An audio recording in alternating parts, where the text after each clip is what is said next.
Magandang umaga po sa lahat. Magandang umaga sa mga kasama ko dito. Puri ng Diyos sapagkat tayo patuloy na nag-aaral sa mabuting baston. Kaya salamat sa Panginoon. Siguro baka ito lang hanggang ngayon o hanggang Lunes ang topic natin ay mabuting baston. Kaya salamat sa Panginoon. Kaya bago matapos yung ang topic natin sa mabuting pastol ay ay meron tayong mga natutunan na kung paalala na balik-balikan yung mga video natin. Amen? Tayo muna umawit ulit yung inawit natin kahapon, Pastol ng Buhay Ko.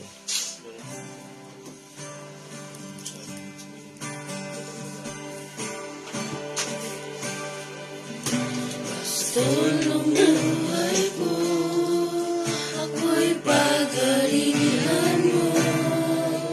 Kahit saan ka man, ako ay susunod. Ang tanging nais ko'y luminig sa tinig mo. Saan ka man, ako'y susunod. Kasi pamala sa umpisa. Pastol ng buhay ko, ako'y pagarian niyo. Kahit saan ka man, ako ay susunod. Ang tanging nais ko'y luminig sa tinig niyo. Saan ka man, ako'y susunod. Sa pastulan mong tahimik o sa banayad na batis, pastol ng buhay ko ay katabi. Harapin man ang kabundukan o sa malalim na bangin, pastol ng buhay gagabay sa amin. Sa pastulan mong tahimik o sa banayad na batis, pastol ng buhay ko ay katabi. Harapin man ang kabundukan o sa malalim na bangin, pastol ng buhay gagabay sa Pastulan tahimik, hallelujah. sa pastulan mong tahimik o sa banayad na batis, pastol ng buhay ko ay katabi. Harapin man ang kabundukan o sa malalim na bangin, pastol ng buhay gagabay sa Harapin man, hallelujah. Harapin man ang kabundukan o sa malalim na bangin, pastol ng buhay gagabay sa akin. Harapin man, Harapin man ang kabundukan o sa malalim na bangin, pastol ng buhay gagabay sa pastol ng buhay. pastol ng buhay gagabay Isa, pastol ng buhay. pastol ng buhay gagabay Sa akin, hallelujah. We praise your name. We praise your name, Jesus. Holy Spirit. Abba Father, manaming Diyos sa makapangyarihan, kayo po ang aming tunay na pastor. Alam po namin na hindi nyo kami iiwan. Hindi nyo kami pababayaan, Panginoon. Kaya po ito din namin ninanasa ito, Panginoon, na kayo ay katabi namin. Salamat po, Holy Spirit, sapagkat patuloy kang nagpapahayag po sa amin, Panginoon. O Diyos, Hingi po namin patuloy ang inyong pagsama, pagkalinga sa amin sa umagang ito. At kung meron man dito na may pinagdadaanan, Panginoon, nilangin ko, makasumpong siya ng pastulan sa inyo, Panginoon. Nilangin ko ang iyong banayad na batis, O Diyos, ay patuloy naming naisin upang kami ay uminom at muling manumbalik ang aming lakas. Salamat po, aming mabuting pastor. Hindi niyo kami iniiwan. Lagi po kayo nandyan, binabantayan kami 24/7. Salamat po, pinuprovide mo ang aming pangailangan. Salamat po, O Diyos. Kaya Ama, patuloy mong sinasatin ang aming puso at isipan, anuman ang pwedeng maging hadlang, O Diyos.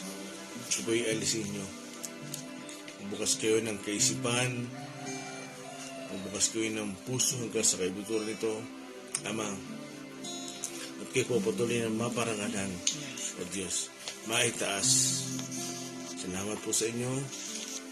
Pag makita ang aking mga kapalpakan, kahinaan, bagkus, kayo ang makita sa buhay ko, Panginoon. Salamat po, Ama. Rin po kayo, Holy Spirit. Thank you, Jesus. Amen. Sing. Purihin po ang ating Panginoong Jesus sa umagang ito. Good morning po sa bawat isa na kasama po namin sa FB Live. Good morning po, Brother Alan Recreo, Sister Anita Katembung, Sister Gina Yen, Sister Morena Mateo, Brother Ivan Kier Tataro, Brother Udi G. Velasco, Sister Josefina Lumapad, Sister Elenita Aranduge, Sister Mary Rose, Ate Rose, and family. Good morning po sa inyo. Amen. Salamat sa Panginoon. Marahil, baka hanggang Lunes na lang yung topic natin sa mabuting pastol at patuloy na tayong uusog. Nagpapatuloy na tayo sa ating mga talata. Kaya, baka hanggang Lunes na lang. O ngayon, hanggang Lunes. O kaya, ngayon. Hindi ko alam kung saan tayo dadalhin. Pero alam ko baka talagang hanggang doon na lang tayo Lunes. At tayo ay mag-ibang topic na tayo. At salamat sa Panginoon. Patuloy po ako nakikiramay sa aking manggagawa kapatid na umuwi na sa piling ng Panginoon. Alam nyo, wala siyang sakit. Talagang 2 weeks lang, no? 2 weeks ago ay kausap ko siya at ako ang kinakamusta niya dahil sa kalagayan ko at patuloy niya akong ini-encourage. Tapos na namalayan ko kahapon, siya na pala ay bigla na lang tumumba tapos brain dead. Pero ganun pa man, alam niyo, pag wala ka sa Panginoon ay talagang magtataka ka. Pero pag ikaw ay nasa Panginoon, siya lang maisip mo. Tapos na ang kanyang takbuhin. Sabi nga nila, mapalad daw ako. Dahil buhay pa ako. Hindi. Mas mapalad sila kasi nakita nila ang Panginoon. Nakita na nila ang Panginoon. Mas mapalad sila. Tayo dito, marami pang labanan. Marami pang pakikipagbaka. Doon, wala na. Yung tunay na pastol ng buhay niya, natin ay nakita niya. Kaya, salamat sa Panginoon. Patuloy niyo po ang ipag-pray sapagkat ang lagay ko ay hindi ko maintindihan. Patuloy tayo magpanalanginan. No? Kaya hingi ko po ang inyong prayer sa kalagayan ko. Ganun pa man, ako ay walang katatakutan. Sapagkat ang pastol ng buhay ko ay lagi kong katabi. Amen. Amen? Okay. Praise God sa Rami. Good morning po sa ating lahat. Ang topic po natin ay magmumula sa John 10, 16 hanggang 17. At part 8 po na po tayo, The Good Shepherd, part 8. Okay, basa mo yung 13. 13 po. Isama mo na. 13, verse 13 ng John 10. Tumatakas siya, palibhasa'y bayaran lamang at walang malasakit sa mga tupa. 16, mayroon akong iba pang mga tupa na wala pa sa kulungang ito. Kinakailangang sila ipasok ko rin at papakinggan naman nila ang aking tinig. Sa gayon, Important po sa Rami. umpisa po tayo sa 13 hanggang 17. 13, tumatakas siya, palibhasa'y bayaran lamang at walang malasakit sa mga tupa. 14-15, ako nga ang mabuting pastol. Kung paanong kilala ako ng Ama at siya'y kilala ko, gayon din naman, kilala ko ang aking mga tupa at ako na may kilala nila at iniaalay ko ang aking buhay para sa aking mga tupa. 16, mayroon akong iba pang mga tupa na wala pa sa kulungang ito. Kinakailangan sila ipasok ko rin at papakinggan naman nila ang aking tinig. Sa gayon, magiging isa na lamang ang kawan at isa ang pastol. 17, dahil dito'y minamahal ako ng Ama, sapagkat iniaalay ko ang aking buhay upang ito'y kunin kong muli. Diretso yung 18. Tapos pwede natin balik-balikan 18, walang makakakuha ng aking buhay. Kusa ko itong ibinibigay. Mayroon akong kapangyarihang ibigay ito at kuning muli. Ito ang utos na tinanggap ko sa aking Ama. Okay, praise God. Kaya 14-15, pakiulit-ulit. 14-15, ako ang mabuting pastol. Kung paanong kilala ako ng Ama at siya'y kilala ko, gayon din naman, kilala ko ang aking mga tupa at ako na may kilala nila at iniaalay ko ang aking buhay para sa aking mga tupa. Okay, gaya ng pinag-usapan natin kahapon, yung mga pinasulat ko sa Rami. Yung hindi natin nabanggit kahapon ay babanggitin natin ngayon. Ano ba yung katangian ng false shepherd, yung hindi tunay na pastol? Babanggitin yan. At siyempre, yung ating apat na topic sa 14-15. Pero gaya kahapon, sa pagbubulay-bulay natin, merong mga tinatalakay dyan. Kasi ang pinag-usapan natin kahapon, yung hindi tunay na pastol. Kaya gusto ko on the record, no, para basta-basta natin maintindihan ito, bagamat marami pa. Halimbawa, yung hindi tunay na pastol, ipinapasa dyan tuba sa iba. On the record dyan, yung hindi tunay na pastol, ipinamibigay kayo. Pinagkakatiwala kayo. At para safe na siya. Kaya, pa, yung hindi tunay na pastol, walang pasanin, walang pag-ibig. Sarami, bagay mo nga yung mga pinasulat ko sa iyo. Mga katangian ng di tunay na pastol, magnanakaw, tulisan, pumapatay, naninira, walang pasanin, tumatakas, walang malasakit, walang pag-ibig. Amen. So, marami pa yan. Pinasulat ko kay Rami. Meron pa. Marami pa kasi ako naisip dyan.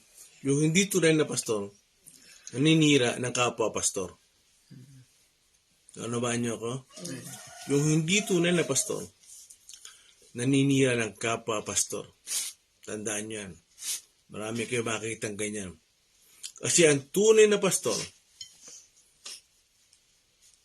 makinig kayo sa akin, makikita nyo ito. Ang hindi tunay na pastor, nananahimik. Sinasaktan nyo siya, pero tahimik siya. Anong ibig sabihin? Humble. May humility. Pero ang hindi tunay na pastor, walang ginawa yan kundi manira ng kapwa niya pastol para bubango siya. Narinig niyo ba ako? Yun ang hindi tunay na leader. Alam niyo, pag sinabing pastol o shepherd, yan yung pumasok na leader. Ano ibig sabihin? Administrator. Katiwala. Ang tunay na pastor natin ay ang Panginoon. Tahas ang inangkin niya niyan. Ako ang mabuting pastol. Verse 11 ng John chapter 10, inialay ng mabuting pastol ang kanyang buhay sa tupa. Nauunamaan niyo ba ang ating pinag-usapan? Mga kapatid, kaya nga value your shepherd's life. Bakit? Yung buhay ng pastor, ibinibigay niya na sa iyo. Kaya pahalagahan ninyo. No? Yung pinag-uusapan natin, alam niyo ba? Malaman yan, hindi ordinary yan. Kasi yan yung pagmamahal, pagkalinga, talagang yung kanyang damdamin bilang isang mabuting pastol. Nanawaan niyo ba? So, pag inulit mo ulit yung 14:15, pakiulit ulit. 14:15. Ulit-ulitin natin yan kasi malapit na tayong umalis sa mabuting pastol. Anong part na tayo ngayon? Part 8 po. Part 8. So, malapit na natin umanin yan. Baka ngayon na rin sa Lunes. Tapos Martes, iba na tayo. 19, 20, 18, 19, 20. So, hindi ko alam. Basta, iiwanan natin yan. Anytime. Okay, Rami? 14:15 ng John 10. Ako nga ang mabuting pastol. Kung paanong kilala ako ng Ama at siya'y kilala ko, gayon din naman kilala ko ang aking mga tupa at ako naman ay kilala nila. At iniaalay ko ang aking buhay para sa aking mga tupa.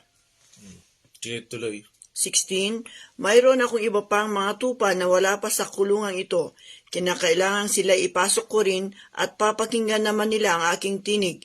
Sa gayon, magiging isa na lamang ang kawan at isa ang pastol. Diretso mo 7.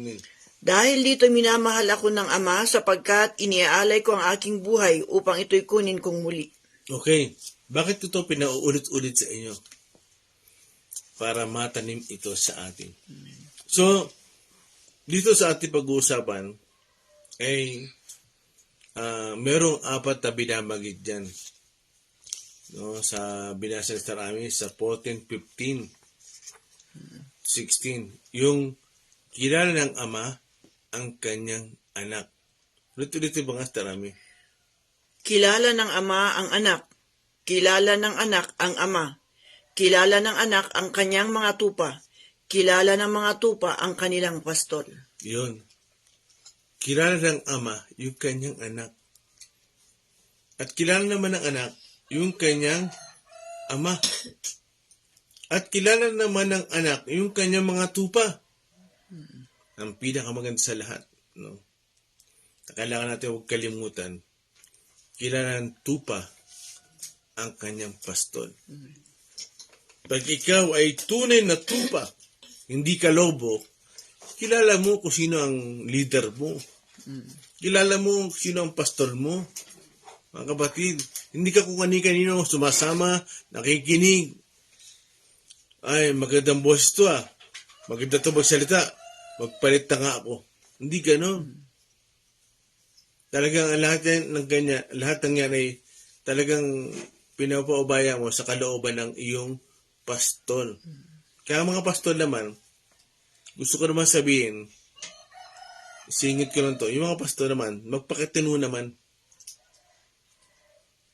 Talagang kumilos. Kung tinawag ka maging pastor, magpastor ka. Huwag mong pilitin magkarpintero. Huwag mong pilitin maging nurse. Kung ano ang pagkatawag sa'yo, ay gampanan mo, tayuan mo. Amen po ba? Mga tupa, amen ba? Amen. Kaya kasi medyo hindi na ako ngayon. Kasi malapit na nating iwanan yan. Kaya 14:15 ulit, Rami. 14:15 ng John 10. Ako ang mabuting pastol. Kung paanong kilala ako ng Ama at siya kilala ko, gayon din naman, kilala ko ang aking mga tupa at ako naman ay kilala nila. At iniaalay ko ang aking buhay para sa aking mga tupa. Yun. Kilala nila lahat. Kaya ang pagkakilala sa tupa at ang pagkakilala ng tupa sa pastol, no? Hindi yun napansin, nakabase o kinumpara sa pagkakilala nila sa ama. Kilala ng ama ang kanyang anak at kilala ng anak yung kanyang ama. Alam niyo ba, hindi ko kaya ipaliwanag din yan. Minsan, iniisip ko, alam niyo ba yung salitang more than perfect? More than perfect. Bakit? Tayo nga dito mga magulang Yung mga anak natin, sumasama pa ang loob sa atin. Pero hindi ko kaya ipaliwanag yan. Kung meron pang salitang masigit pa sa perfect, ano kaya yun? More than perfect. Halimbawa, more than conqueror. Pag sinabing more than conqueror, wala ka ng pagkatalo. Pag sinabing victory, ngayon victory ka. Bilog ang bola, bilog ang gulong. Ngayon, tagumpay ka. Pero bukas kaya, tagumpay ka pa kaya? Victory ka pa kaya? Pero pag sinabing more than conqueror, wala ka ng pagkatalo. Talagang confident ka na panalo ka na. Bakit? Yun ang ginawa ng Panginoon para sa atin. Gawin tayong higit pa sa mananagumpay. Kaya, yung more than perfect, sabi ko nga sa inyo, may naiisip pa kayo? Kasi, ang relasyon ng ama at anak, hindi nagtatapuan. Hindi sila iisa. Meron sila silang sariling kalagayan. Iba ang personality, iba ang katangian, iba ang persona ng ama, iba ang persona ng Holy Spirit, iba ang persona ng anak. Pero sila'y iisa. Isang kaisipan, isang layunin, isang puso, pero iba't ibang katangian. Nauunawaan nyo ba yon, mga kapatid?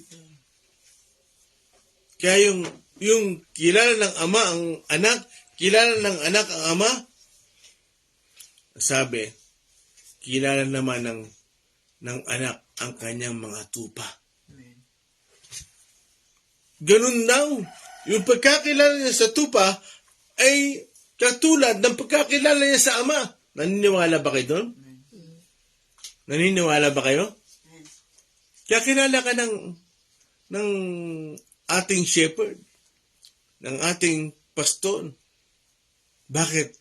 Ganun daw niyo kilala ang kanyang mga tupa base sa pagkakilala niya sa ama. Now, ano pa yung pang-apat? Kilala ng mga tupa ang kanilang pastol. Yun. Kilala ng tupa ang kanilang pastol. So, ganun daw, yung kilala ng mga tupa ang pastol, ganun daw. Ganun sila magkakilala. Ganun ka intimate. Ganun ka close. Sabi ko nga, kung meron ba more than perfect? O more than intimate? Ganun daw. Ganun daw kakilala ng mga tupa ang kanilang pastol. Amen? Kaya talagang tayo ay mag-pray sa Panginoon na maunawaan natin yan para hindi na tayo tumatalikod. Alam niyo ba yung mga tumatalikod? Hindi nila kilala talaga ang totoong pastol. Hindi nila kilala talaga yung tunay na shepherd. Yung pabago-bago ang isip. Yung pag may nakita sa ibang church na, ang ganda ng instrumento. Doon ako. Kasi malaki ang church, maganda. Pero kina Pastor Jim, sambahay lang, malit lang. Doon ako. Mga kapatid, hindi nakabase sa kulungan ang ating pagkakilala sa Panginoon. Narinig niyo ba ako? Amen. Hindi nakabase sa kulungan ang ating pagkakilala sa Panginoon. Nakabase sa Ama at sa Anak. Ganun daw kilala ng tupa ang kanyang pastor. Kung paano magkakilala yung ama at anak, ganun daw. Naunawaan niyo ba yun? More than intimate. More than close. Bakit? Tayo nga dito mag-ama na nagkakasama ang panaloob Kalimitan sinasabi ng mga matatanda, yung anak, kaya niyang tiisin ang magulang niya. Pero ang magulang, hindi niya kayang tiisin ang anak. Anong ibig ko sabihin? Hindi perfect. Nawatan, hindi perfect ang relasyon nyo. Hindi more than intimate. Sabi niya ng Panginoon kilalang tupa ang pastol. At kilala ng tupa ang kanyang pastol. Ganun daw, magkakilala, nakabase sa ama at sa anak. Yung kanilang pagkakakilanlan. Amen. Ganun tayo. Itinatangi ng Panginoon. Ano niyo ba yun? Na-appreciate nyo ba yun? Patunayan nyo. Kasi alam nyo, yung mga tumatalikod, meron ba tumatalikod? Meron. Si Dimas, yung kasama ni Pablo, pagka humaling sa mundo, tumalikod. Si Judas, yung kanilang ingat yaman, tumalikod. Bakit? Nahumaling din sa kayamanan Mas mahalaga ang kayamanan kaysa sa pastor niya. Pero ganoon pa man, yung kanyang pastor, hindi pa rin itinarato siyang talagang para bang nilalapastangan. Hindi. May paggalang pa rin. Judas, gawin mo na. Akala to nila mga alagad, pinabibili lang si Judas kasi treasurer. Gawin mo na. Hindi talaga itinarato ng pangit. Judas, wala kang kwenta. Siraulo ka. Wala kang puso. Hindi gano'n. Kundi, gawin mo na. Itinatrato pa rin mabuti. Amen? Kaya, ulitin mo na, verse 14-15. Verse 14-15 ng John 10. Ako ang mabuting pastol. Kung paanong kilala ako ng Ama at siya'y kilala ko, gayon din naman, kilala ko ang aking mga tupa at ako naman ay kilala nila. At iniaalay ko ang aking buhay para sa aking mga tupa. Okay, dyan, pause. So, mga kapatid, huwag nyo kakalimutan to. Ang talagang totoo na nagmalasakit sa atin, ang ating pastol. Siya ang namatay sa krus ng Kalbaryo. Binayaran niya yung ransom para makuha niyo uli yung mga tupa. Kaya, kahapon, parang may nabasa si Sister Ami na group na kasali ako. May nagtatanong sa group, bakit daw nagpakamatay ang Panginoon sa krus? Binasa sa akin ni Sister Ami. Sabi ko, mag-live ka na dyan. Hindi nagpakamatay ang ating pastol sa krus ng Kalbaryo. Ibinigay niya ang kanyang buhay para tayo ay mabuhay. Hindi siya nagpakamatay. Pinatay siya ng mga religious, yung mga Hudyo. Pinatay siya. At yun naman ay nakahula. Bakit? Kasi babawiin na tayo ng ating pastor. Siya ang mabuting pastor. Hindi na tayo pababayaan. Kaya, inaalay ng mabuting pastor yung kanyang buhay sa tupa. Anong ibig ko sabihin? Para ang tupa ay magkaroon ng buhay na ganap. Kaya-aya. Amen? Nagpapasalamat ba kayo sa Panginoon? Bakit ang buhay niya, inaalay niya sa tupa. Ngayon ang tanong ko, kamusta ang buhay niyo? Inaalay niyo ba sa inyong pastol? Ha? Amen. Kasi, alam niyo ba, hindi ka ipaliwanag kung gaano tayo kamahal ng Panginoon. Pero hindi ibig sabihin ang Diyos ay pag-ibig. Hindi ibig sabihin naman na hindi nahahatol ang Diyos. Hindi ibig sabihin nasa biyaya tayo. Ang Diyos ay mapagbiyaya, hindi nahahatol ang Diyos. Hindi po. Hahatulan ng Diyos yung wala sa katotohanan. na ang pinangahawakan ng biyaya. Ahatulan ng Diyos yan. Naunawaan niyo ba yun? Kasi ang Diyos ay biyaya at katotohanan. Kaya kung alam mo lang na yakapin ang biyaya, doon walang paghatol. Yung biyaya. Pero, pag hindi ka namuhay sa katotohanan, yun ang paghatol. Kasi hindi pwede maghiwalay yan. Ano sabi sa John 1:14? No? Nakita namin ang kanyang kaluwalhatian. Siya'y puspos ng kagandahang loob, biyaya, at katotohanan. Amen? Kasi ang ating pastor, talaga binigay niya na ang buhay niya sa tupa. Mga tupa. Talaga namang pag dumarating sana ang ating mga problema, panghihina, kalungkutan, ma-realize nyo na merong pastol ng buhay nyo na nagbigay ng buhay. Huwag nyo siyang basta tatalikuran. Amen? Huwag kayong basta-basta tatalikod. Kasi, meron totoo nagpakahirap sa'yo, hindi ibang pastor. Alam mo, yung mga membro na palipat-lipat. Anyway, case-to-case basis yan. Pero ang iba't ibang sitwasyon naman, kaya naman umaalis. Kaya nga sabi sa akin ni Sir Paul, tsaka ni Pastor Joseph, naalala ko nung sama ko na si Pastor Josiah, si Kuya Boy, mga tupa, pag hindi niya pa kaya, yung utos mo, huwag mong pilitin. Hindi niya pa kaya eh. Pag hindi niya pa maintindihan, yung sinasabi, wag mong pilitin. Ang ibigay mo lang sa kanya ay yung kaya. Kung gatas siya, wag kang umalis sa gatas. Di ba sabi ni Pablo, akala ko karne na kayo. Gatas pa pala kayo.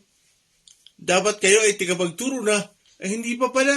Gatas pa pala kayo. Dumedede pa kayo.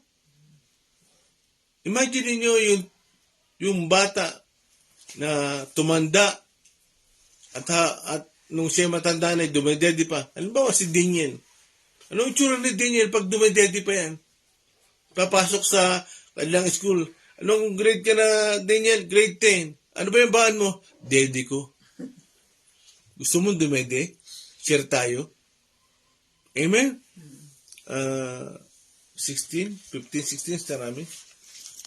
Ako nga ang mabuting pastol, kung paanong kilala ko ng Ama at siya kilala ko, gayon din naman, kilala ko ang aking mga tupa at ako na makikilala nila. At iniaalay ko ang aking buhay para sa aking mga tupa. Okay. 16. Doon lang muna ulit. Kasi gusto ko talaga himayin natin yan. Gaano kakilala ng Ama ang anak? Gaano? Kasi doon tayo nakabase. Gaano kaya?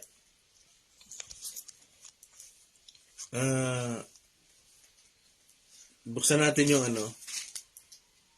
Ano ba yung mga verse natin yan? Sama niyo yung Colossus 1:15. Colossus 1:15. Tapos yung ibang verse natin yan. Marami. Colossus 1:15. Matthew 26:51-56. Sige. Ngayon muna Colossus. Din yan. Matthew 17:25. Pakibasa. Sige. Mateo chapter 17. Hindi, Colossus muna. Colossus. Gaano kakilala ng Ama ang anak? At gaano kakilala ng Ama ang anak? Establish muna natin yan. Colossus 1:15. chapter 1 verse 15. Si Kristo ang larawan ng Diyos na di nakikita. Siya ang panganay na anak at pangunahin sa lahat ng mga nilikha. Amen. Si Kristo daw ang larawan ng Diyos na hindi nakikita. Ganun niya pala kakilala. Si Kristo ang larawan. At siya ang may authority sa lahat ng nilikha. No? Yung mga nalalasap nyo ngayon, kung ito man may buhay o wala, si Kristo ang may authority dyan. Ang pangunahin sa lahat ng mga nilikha. Ibig sabihin, hindi nilikha si Kristo. Ay ibig sabihin, siya yung may authority. Pag binasa nyo yan sa mga ibang salin, siya yung may authority. Siya daw, ang sabi, siya ang larawan ng Diyos na hindi nakikita. Amen? Ganun niya raw kakilala ang Diyos. Ang Ama, ganun niya raw kakilala. Idagdag natin to sa John 1:18, yung binanggit ko kahapon, John 1:18. Tapos ready na yung John 17, verse 25. John 1:18. John chapter 1 verse 18. Kailanmay wala pang taong nakakita sa Diyos, ngunit siya ay ipinakilala ng kaisa-isang Diyos na lubos na minamahal ng Ama. Yun. Ipinakilala siya ng Ama na lubos. Ang sabi dito sa Matthew 3:16-17, na kayo na yung Matthew 3:16-17. Handaan niyo yung mga verse nyo. Pakihanda, please. Mateo chapter 3 verse 16 to 17. Nang siya'y mabautismuhan, umahon si Jesus sa tubig. Biglang nabuksan ng langit at nakita ni Jesus ang Espiritu ng Diyos na bumababang parang isang kalapati at dumapo sa kanya. 17. At isang tinig mula sa langit ang nagsabi, "Ito ang minamahal kong anak na lubos kong kinalulugdan." Amen. Hallelujah. Ito ang minamahal kong anak. Hindi sinabi na ito ang lubos kong anak. Hindi. Nandun yung una. Yung first sentence. Yung minamahal. Ibig sabihin, ang Panginoong Jesus, yung anak, siya yung talagang nagpapaligaya sa Ama. Yung kalwalhatian ng Ama, sabi sa Pilipos 2:11, no? Siya ang kalwalhatian ng Ama. Talagang kung gusto mong pasayahin ng Ama, dapat yung luhuran, parangalan, sambahin si Kristo. Amen. Kasi siya ang minamahal na anak na lubos kong kinalulugdan. Ang kaaliwan ng Ama ay ang anak. Kaya pag talagang dinadown mo ang anak, ay idadown ko rin ng Ama. Ay di ba pag meron nga nagbigay sa anak nyo, natutuwa kayo? Pag yung anak nyo ay binibigyan, naaalala, sino unang natutuwa? Anak ba? Hindi. Ang ina. Ang magulang. Na-appreciate nila yun. Kasi, connected sila eh. Amen? Ito ang minamahal kong anak na lubos kong kinalulugdan. Ano sabi sa John 17:5? Ito, ang minamahal kong anak, siya ang pakinggan nyo. Ibig sabihin, lahat ng sasabihin ng Panginoon, totoo, siya ang pakinggan nyo. Amen? Kaya pag talagang idinadown ng Panginoon, idinadown mo ang Ama. Hindi mo pwedeng sabihin na, hindi, sa Ama lang kami. Siya lang. Siya lang ang creator. Hindi. Co-creator sila. Kailangan natin maintindihan yan. Iisa sila. No? Sa John 17:25. John 17:25. John chapter 17 verse 25 to 26. Mapagmahal na Ama, hindi ka kilala ng mga tao sa daigdig, ngunit kilala kita at alam rin ng mga ibinigay mo sa akin na ikaw ang nagsugo sa akin. Nagsugo sa akin. 26. Ipinakilala na kita sa kanila at patuloy kitang ipapakilala upang ang pagmamahal mo sa akin ay manatili sa kanila at ako ay manatili rin sa kanila. Amen. Hallelujah. Tingnan yung prayer ng Panginoon. Mapagmahal na Ama. Kapatid, sino ba tayo para mahalin ng Panginoong Jesus? Pero ganun daw nakapattern yung pagkakilala niya sa atin. Katulad ng sa Ama. Kaya mapagmahal na Ama. Ganun niya raw kakilala ang Ama. Ganun din kakilala ng Ama ang anak. Di niya pakiulit nga. Sa verse 25 po, Mapagmahal na Ama, hindi ka kilala ng mga tao sa daigdig, ngunit kilala kita, at alam rin ng mga ibinibigay mo sa akin na ikaw ang nagsugo sa akin. Okay, post lang. Hindi ka kilala ng mga tao sa daigdig. Kaya alam nyo mga kapatid, yung mga samahan na ang kilala lang nila, ang binibigay lang nila ng parangal, ng honor, ng gratitude, ng pagsamba ay ang Ama. Kaya sabi ko na sa inyo, nagkakamali kayo. Dahil ang kaligayahan ng Ama ay ang anak. Ang kaligayahan ng anak ay ang Ama. Pero bukod pa dito, ang kaligayahan ng anak ay yung sumunod siya sa Ama. Pahalaga niya yung utos. Yun ang kaligayahan niya. Bumaba rito ang Panginoon, wala siyang ginawa sa sarili niya. Hindi niya daladala ang kanyang sariling kapangyarihan. Hinubad niya ito. Bagamat siya'y kapatay ng Diyos, hinubad niya ito. Wala siyang glory. Wala siyang honor, wala siyang power. Hinubad niya lahat. Pero ang Panginoong Jesus, pinaparangalan sa langit. Samantalang tayo. Pero tayo, alam natin, kilala natin ang Panginoon. Kung gusto mong sumamba sa Ama, dapat mong kilalanin ang anak. Ganun niya kakilala. More than perfect. More than intimate. Amen? Kaya, ang sabi, hindi ka kilala ng tao sa libutan. Pero, pinagdiinan ng Panginoon. Sinong kusog na rito? Ang Ama. Mga kapatid, sa John 17, sa verse 3, sa verse 1, tumingala ang Panginoon para katibay na kinakausap niya ay ang Ama. Nasaan? Nasa taas. Kasi tumingala, hindi siya nagpray ng pantay. Ama? Hindi, tumingala siya. Ama!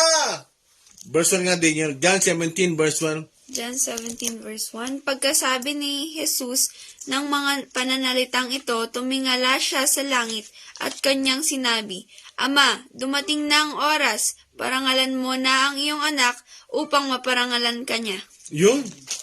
Ama, tumingala siya. Ang kausap niya ay ang Ama. Hindi yung mga tao. Kaya, bakit kaya tumingala? Bakit kaya tumingala? No? Kasi ang kausap niya ay ang Ama. Yun ang katibayan nun. Na ang Ama ay nasa langit, wala sa lupa. Hindi sila pareho. Meron silang ibang personality. Magkaiba sila ng katangian, magkaiba sila ng kalalagayan, pero sa isang Diyos. Yung iba hindi naiintindihan yan.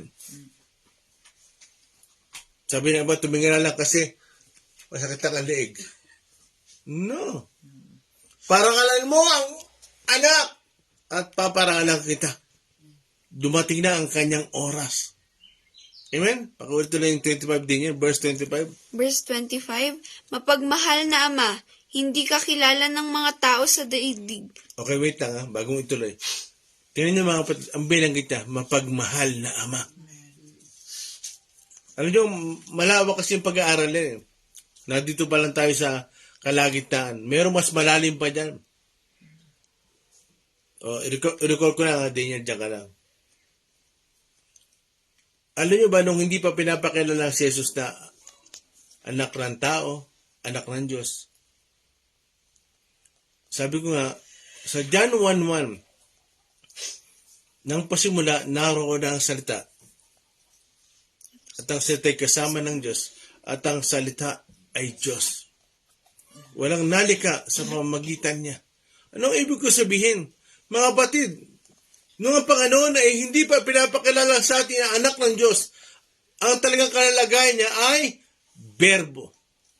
Salita. Hindi siya isang konsepto. Hindi siya isang kuro-kuro. Siya ay persona. Persona, mga kapatid. Hindi siya isang konsepto lamang na nang pasimula ay naroon ang salita. Na iniisip pa lang ng Ama na ipapadala niyo yung kanyang salita. No! Diyan ka, babalik ka Daniel ha. Ukatin natin saglit. Awit 2:7. Awit 2:7, Daniel, pakibasa mo dyan. May malalim yung pag-aaral dyan eh. I-share ko lang ng konti. Konting-konti, siguro baka a minute, 1 minute. Para malaman nyo talaga yung tunay na kalalagay ng Panginoon. Kasi yan natatakay natin hanggang 30. Ano sabi sa John 10:30? Ako at ang Ama ay iisa. Anong klaseng iisa? Daniel, basahin mo Awit 2:7. Awit chapter 2 verse 7. Ipahayag ko ang sinabi sa akin ni Yahweh. Ikaw ang aking anak, mula ngayon ako na ang iyong ama. Yun. Kaya, pag binasa mo sa 2:6, Daniel, pakibasa. Sa verse 6 po, doon sa Zion, sa bundok na banal, ang haring pinili ko'y aking itinalaga. Tuloy. Verse 7, ipahayag ko ang sinabi sa akin ni Yahweh. Ikaw ang aking anak, mula ngayon ako na ang iyong ama. Alam niyo ba malalim yan? Sa ibang version, pag sinabi sa King James, binabanggit doon yung salitang pasya. Ayon sa pasya. Kaya talaga may malalim pag-aaral niya, mauubos lang ang oras natin. Ipahahayag ko yung pasya. Pag sinabing pasya, yung pinag-usapan. Kaya naalala niyo ba sa Genesis, likhain natin ang tao. Mga kapatid, ang kausap niya, yung co-creator. Ang Diyos ang kausap niya, hindi ang anghel. Yung anghel ay hindi co-creator. It's only the Word, the living Word. Siya yung co-creator.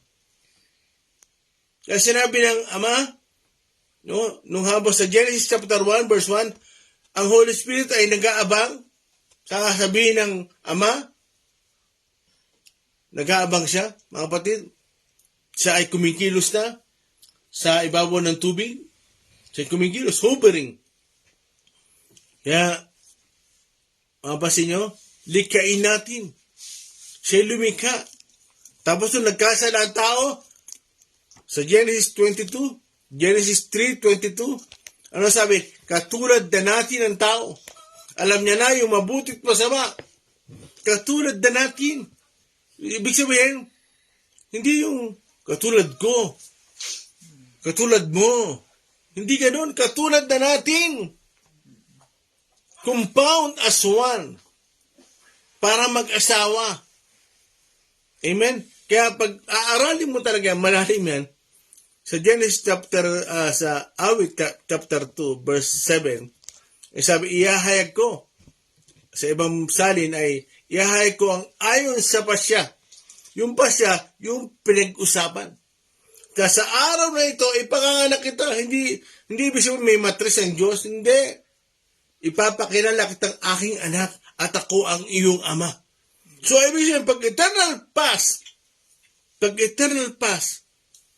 eternal past, mga kapatid, hindi siya anak, siya ay salita. Siya ay living word. Siya ang verbo. Kaya hindi malikha lahat, hindi magkakaroon ng creation kung wala si Jesus. Kapag binasa mo sa Colossus 1:15, 16, 17, ang lahat ng bagay ay nasa kapangyarihan ng anak. Amen? Kaya talagang malalim yan. Tayo ay nasa mababaw pala. Kung gusto nyo ng malalim na pag-aaral, ihandaan nyo sarili nyo. Talagang kailangan focus. Kasi alam nyo sa Bible School, bibigyan lang kayo ng introduction. Kayo na magsasaliksik doon. Bakit? May silang panahon eh. About 3 years lang. Sila just 3 years. Kunti lang yun. Pag talagang babalang kasi ng branches of theology, talagang kukulangin ng araw. Kaya, diyan sinabi, sa Awit 2:7, aking sasaysayin ayon sa pasya. Sa ibang version, nandun. Ayon sa pasya. Pasya, mga kapatid. Ibig sabihin, yung pinag-usapan. Ngayon, ulitin ko, huwag kayo makukulitan. Ngayon, ipanganganak kita. At sa araw na ito, ulitin mga Daniel, Awit 2:7. Ipahayag ko ang sinabi sa akin ni Yahweh. ikaw ang aking anak, mula ngayon ako na ang iyong ama. Yun. Ikaw ang aking anak. At mula ngayon, pag sinabing ngayon, ano yung kahapon? Yesterday. Ano yun? Yung eternal past. Siya ang salita. Diba sabi ko sa inyo, ano ang pangalan ni Jesus nung siya ay wala pa sa New Testament? Salita. Very good, Daniel. Salita. Verbo. Yun ang hindi naiintindihan. Kaya akala nila, si Jesus, konsepto lang. Si Jesus nasa bibig lang, hangin. No! Meron siyang personality. Siya ay persona. Ano yung unang katangian ng Panginoon? No? Hindi malilika kung wala si Jesus. Hindi malilika. Dahil lahat ng nilika ay dahil sa pamamagitan niya. Amen? Kaya, dyan sa pag-aaral natin, ay talagang, ngayon nyo lang maintindihan, maunawaan nyo sana, ang sinasabi ko, kasi kung sino talaga si Kristo. Di ba sabi sa 1 John 3:2? 1 John chapter 3 verse 2, darating ang araw na maahayag kayo at makikita nyo talaga kung sino ang Panginoon. Makikita nyo talaga. Kasi kulang ang oras, kulang ang panahon. Pagdating natin sa langit, kaya sabi ko sa inyo, mas mapalad yung mga namamatay na mga mananampalataya dahil makikita nila kung sino ang kordero, kung sino yung salita. At walang nakakita sa Ama, only Jesus. The living word, siya lang ang nakakita. Kaya talagang ganun nakakilala. O din yan, tuloy mo, tapusin na natin yan. Sa verse 26 po, ipinakilala na kita sa kanila at patuloy kitang ipapakilala upang ang pagmamahal mo sa akin ay manatili sa kanila at ako ay manatili rin sa kanila. Yun. Ang sabi doon, patuloy kitang ipapakilala. Hindi natapos. Kaya, nung ang Panginoong Jesus ay umakyat sa langit, sino na nagpapakilala? Tayo mga anak ng Diyos. Ang magpapakilala tungkol sa ating iisang Diyos. Sa Ama, sa Anak, at sa Banal na Espiritu. Patuloy kitang ipapakilala. Para yung pagmamahal ng anak ay manatili sa atin. Amen? Meron pa ba ako nakalimutan? Abig sabihin, hindi natin patatapos yan. Kaya, mga batid, magpatuloy tayo sa Lunes kasi hanggang Biyernes lang yung ating devotion. Pagpapatuloy natin yan, yung ating mabuting pastor. Isa lang, ang gusto kong iwanan sa inyo, kilala ng Ama ang anak. At kilala ng tupa ang kanyang tunay na pastor. At ang tunay na pastor, kilala niya ang mga tupa niya. Amen? Hindi niya hayaang mapahamak yan. Ang mga tunay na tupa, hindi tumatalikod. Amen? Sabihin nyo nga, hindi tumatalikod. Hindi tumatalikod. Amen. Muli, awitin natin yung ating inawit kanina. Pastor ng buhay ko.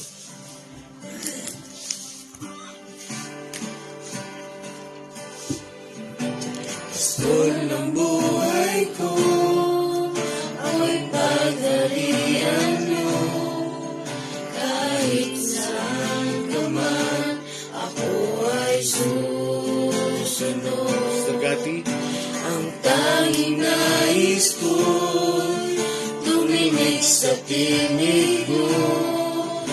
Saan ka man ako'y susunod. Sa pastulan, sa pastulan mong tahimik, sa banayad na batis, pastor ng buhay ko ay gagawin. Lord, salamat po.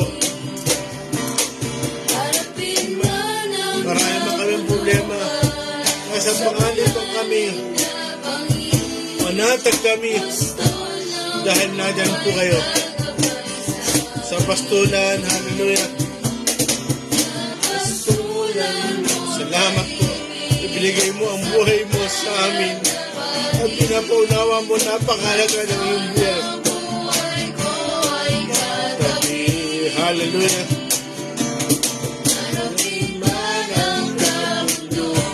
Yes, Lord. Tumundok man ang aming problema. Nasa panganib lang kami. Yun, gagabay sa akin. Hallelujah. Harapin man. Man ang mga problema. Ang panganib. Pastor ng buhay ko gagabay sa akin. Pastor ng buhay gagabay sa akin. Isa pa, for the last time. Pastor ng buhay gagabay sa akin. Lord, hallelujah. Salamat sa inyo, Panginoon. Lead us, Lord. Lead us, our Lord, our Shepherd, our good Shepherd. Lead us. Salamat po sa inyo, Panginoon. Thank you, Holy Spirit, sa pagsama niyo po sa amin. Sister Cathy. Hallelujah. Thank you, Jesus. Hallelujah. Salamat po sa matamis niyong presensya, Panginoon.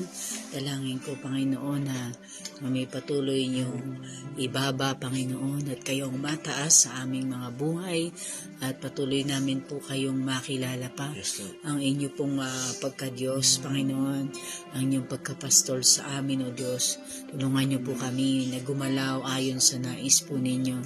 At Lord God, patuloy po kayo magpahayag sa amin kahit kami maghiwa-hiwalay na mamaya at kayo pa rin, Panginoon, ang patuloy na magtuturo sa amin, O Diyos.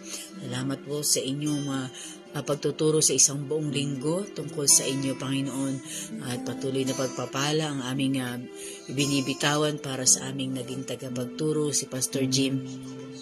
At sa lahat po ng kasama ko rito, Panginoon, na bumabangon ng maaga at patuloy na nagbibigay ng devotion sa inyo. At ganun din, Panginoon, sa aming mga kasama na nagbubukas ng kanilang mga FB, Panginoon, at sumasabay sa amin. Lord, dalangin namin ang patuloy na pagpapala nyo sa kanila, Panginoon, sang lugar man sila naroroon. Lord, i-bless nyo sila. I-bless nyo sila sa kanilang mga sitwasyon. Huwag silang mawala ng pag-asa. Kayo ang kanilang pag-asa. Kayo ang kanilang kalakasan. Kayo ang kanilang kailangan, Panginoon.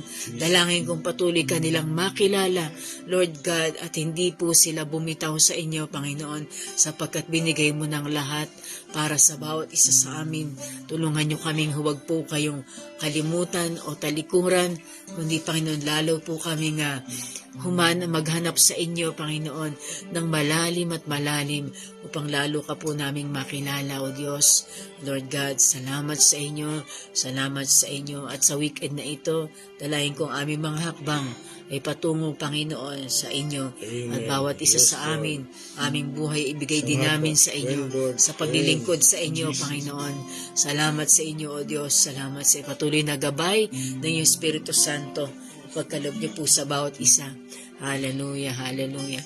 Praise you, Jesus, hallelujah. Praise you, Lord God, hallelujah.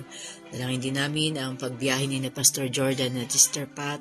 Saan man sila papunta na, Lord, hanggang sa makarating sila dito sa Pilipinas. Ang iyong patuloy na gabay at pagpapala, pagkaloob niyo sa kanila, O Diyos. Salamat po, Panginoon. Itong aming dalangin sa pangalan ni Jesus. Amen. Good morning po sa lahat.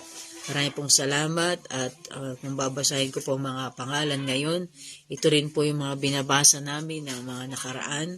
Pagpalain po kayo ng Panginoon at sana po sa susunod na linggo ay patuloy po kayong sumama sa amin sa pag-aaral. Sister Floydine Perez, Nora Santiago, Liway Anorico, Annabel Husay, Mary Chris Claudio, Onofre Baliescas Jr., Ate Budang, Raquel Narboneta, Ma'am Lorna Calixto, William Villacorta, Cristal Centeno, Kuya Matt Langa, Alfred Cadusi, Daniel Lopez, Kuya Ronnie Luna, Aquino Raymar, Julio Sales, Kuya Ryan Quasay, Ate Che Pimentel, Mario Mongcal Jr., Dominga Tataro,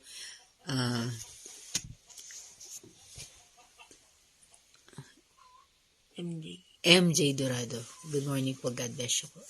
Monday po ulit.